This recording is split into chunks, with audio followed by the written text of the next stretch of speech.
Oi gente, vocês desculpem o barulho porque hoje a gente está no meio do mato para gravar essa aula para vocês. E nós vamos falar especificamente das pessoas físicas.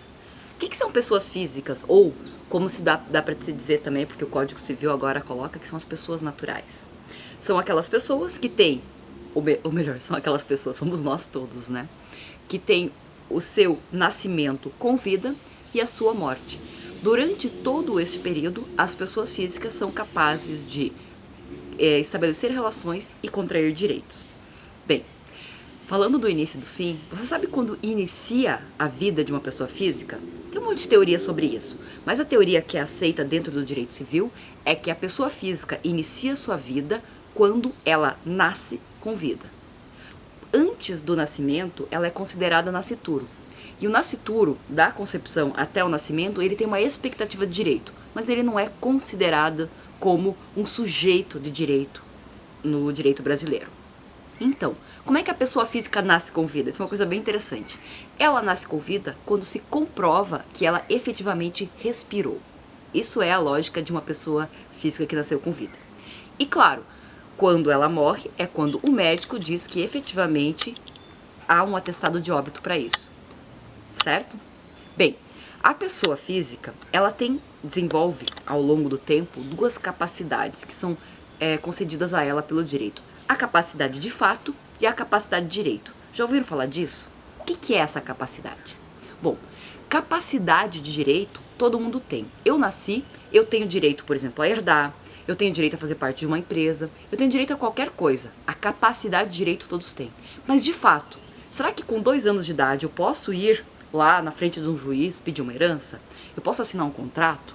Não, essa capacidade de fato você só adquire com a capacidade jurídica relativa ou totalmente capaz. Então essa capacidade é algo que você adquire no âmbito do direito. Por exemplo, quando uma pessoa é considerada capaz, nós temos no direito brasileiro 3 níveis. As pessoas que são consideradas absolutamente incapazes, relativamente incapaz e a pessoa capaz. A pessoa absolutamente incapaz é aquela que tem menos de 16 anos.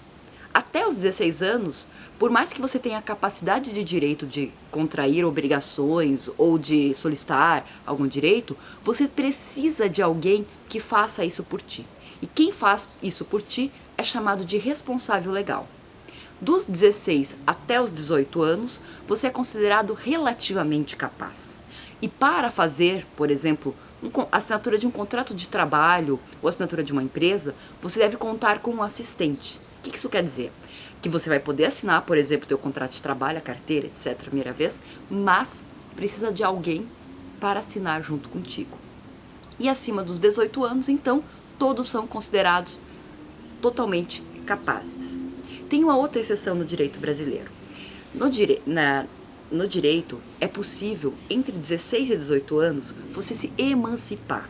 E você pode ser emancipado no cartório, por meio da declaração dos seus pais, ou você pode solicitar, quando um dos pais não concorda, ou quando você está em outro tipo de situação, a emancipação perante o juiz.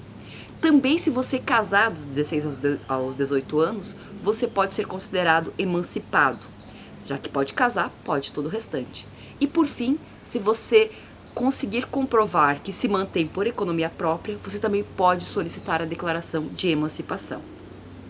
Ao lado da questão da idade e da emancipação, também é considerado relativamente capaz ou relativamente incapaz aquele que é um ébrio habitual ou viciado em tóxico. Ébrio habitual é uma pessoa que bebe e que bebe álcool com frequência.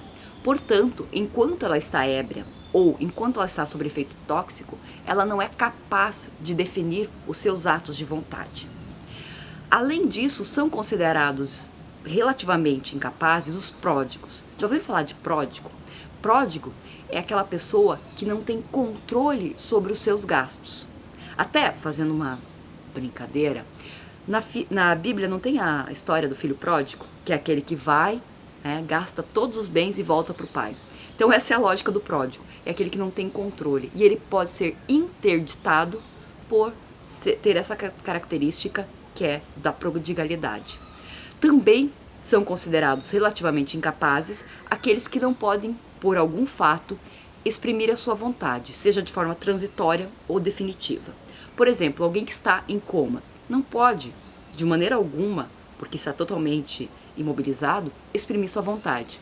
Ou aquele que por algum motivo ficou tetraplégico e também teve alguma paralisia e não pode exprimir a sua vontade. Essas pessoas, além dos pródigos, ébrios e toxicômacos, eles podem ter a sua interdição declarada. Como é que funciona isso? Eu solicito, eu responsável por essa pessoa, da família dessa pessoa, solicito perante o judiciário a interdição. E daí o juiz vai fazer todo o procedimento para verificar se efetivamente essa pessoa ela está em condições ou não de exprimir a sua vontade. Se ela não tiver, ela vai ser considerada interditada. E a partir daí vai haver um responsável legal que vai assinar as coisas no lugar dela. São essas 3 situações relacionadas à capacidade. E além da capacidade, para finalizar esse vídeo, nós temos a personalidade, que é diferente da capacidade. Eu nasço com personalidade. O meu direito de personalidade é um direito que é indisponível. É, por exemplo, o direito ao meu nome, à minha imagem, à minha voz, o direito à honra que eu tenho de ser preservado. Todos esses direitos são considerados direito da personalidade. E são um direito moral que pertence única e exclusivamente àquela pessoa. Isso é diferente, porque algumas vezes se confunde, da capacidade. Por que eu falei de personalidade e capacidade? Porque ao longo dessa aula nós vamos precisar saber o que é um sujeito capaz. Quem pode ou não, por exemplo, firmar um contrato. E quando ou como, se ele for incapaz, ele poderá firmar o contrato. É por isso que essa situação é relevante. Por essa parte, é isso.